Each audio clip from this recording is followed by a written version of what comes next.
અવારનવાર તંત્ર દ્વારા બેઠકો બોલાવવામાં આવે છે। તંત્ર દ્વારા અમને મિલકત બાબતે જે ભાવો માટે સમજણ આપવામાં આવી છે તેનો ભાવ લગભગ 100 ગજનો ભાવ અંદાજે 27 લાખથી 28 લાખ રૂપિયા થાય છે અને તેમાંથી થોડુંક મોટું હોય તો 35 લાખ જેટલી રકમ મળે છે, પરંતુ અહીંની બહાર નીકળીને આટલી કિંમતમાં મકાન મળે તેમ નથી। આમ આજે યોજાયેલી બેઠકમાં સમસ્ત 384 અસરગ્રસ્તો ઉપસ્થિત રહ્યા હતા અને આગળની કામગીરી માટે પ્રભાસ પાટણ હિતરક્ષક સમિતિની રચના કરવામાં આવી હતી। કોરિડોરની કામગીરીને પગલે જે અસરગ્રસ્ત થવાના છે તે માટે ભાગે ખૂબ જ નબળી પરિસ્થિતિવાળા છે અને જે ભાવ તંત્ર આપી રહ્યું છે તે લગભગ 25,000 રૂપિયા મીટર પ્રમાણે છે અને તે ખૂબ જ ઓછા છે। તંત્રએ અમોને વૈકલ્પિક વ્યવસ્થા માટે પણ પૂછ્યું હતું, પરંતુ કોઈ યોગ્ય જવાબ મળ્યો ન હતો અને તંત્રએ કહ્યું કે તેમને ભાડે મકાન ગોતી દેશું, પરંતુ એકસાથે 40થી 50 મકાન ભાડે ન મળી શકે અને મળે તો ત્યાં ભાડા પોસાય તેમ ન હોય। હવે આગામી દિવસોમાં સમિતિની રચના કરવામાં આવી છે, તે જે કરવાનું થશે એ બધા સાથે ને કરીશું। 384 એમાંથી તમારે નક્કી કરવાનું છે કે તમારે કઈ તરફ જવું। તમારે જે તરફ જવું હોય એ તરફ સમાજ તમારી હારે રહેશે। સમસ્ત બધી સમાજ પાટણ પૂરતી બધી સમાજ તમારી હારે રહેશે, પણ તમારે ક્યાં જવું છે પછી બે આમ કે અમારે લઈ લેવા છે, બે ઓલા કે અમારે। આપના બળો અનુભવનો અમને માર્ગદર્શન મળ્યું। વિશેષ કોઈ સમાજના પ્રમુખ રાજુભાઈ હાજર હોય વિશેષ આપણે પ્રકાશ પાડો મુસ્લિમ સમાજના બંને પટેલો આવ્યા છે, એમનું હાર્દિક સ્વાગત છે। આવો ડબલાભાઈ।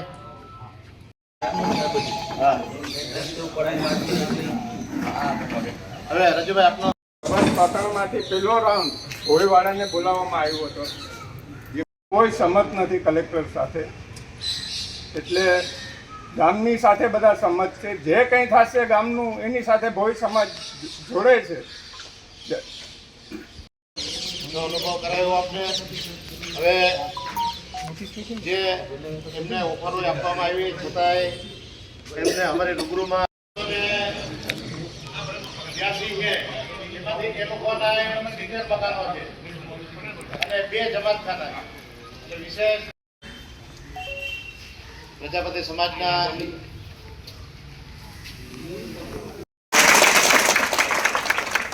અને તમારી બધાની જો ઈચ્છા હોય નહીં પણ અવાજ સાથે આગેવાનોને કહો, પછી કાલે જેમ અત્યારે કીધું કે 2 જણા રાખવાના છે,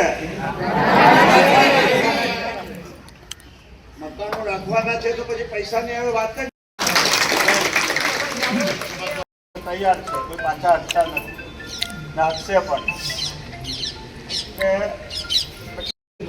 કે બોલો। અમારા 2 પટેલો પણ આવ્યા છે, એમને પણ મને કીધું કે ભાઈ તમે બોલો, એટલે મારી બોલવાની મદદ પડે છે। અને સમજતી કે ભાઈ પૈસા અમને એટલા ઘટે ને એટલા જોઈએ, અને પૈસા ના જોઈએ મકાનો જ રાખવા હોય તો પછી પૈસા નહીં કે સમાધાનની વાત ના હોય, તો લડવાની જ વાત હોય કે ભાઈ આપણે મકાન।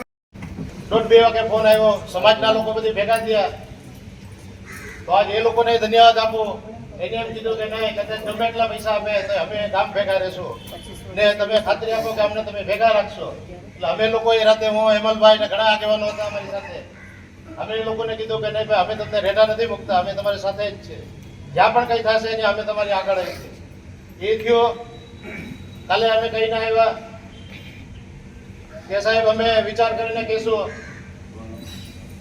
ત્યાર પછી અમે એમને કીધું કે ભાઈ અમે વિચાર કરીને આપશો, છતાંય સવારના 8 વાગ્યામાંથી ફોન ચાલુ થઈ ગયા તંત્રના કે આવો આવો, બીજા લોકો આવે છે। એટલે અમે ને હેમલભાઈ ને બધી મિત્રો ગયા, બધી પાછા આજે ગયા, પૂછ્યું કે શું કર્યું? અરે ભાઈ શું કર્યું છે, અમારે જવું ક્યાં? અમે એવડા કોઈ મોટા માણસ છે કે અમને કોઈ ભાડે મકાન આપે? આ 2 દિવસનું છે કે અમે 2 દિવસમાં બધી ગોઠવી લઈએ? અમારે સમય દેવો પડશે। અધિકારીઓ કે સમય નહીં હોય તો સમય નહીં હોય તો અમે ક્યાંથી પહોંચી શકીએ ભાઈ?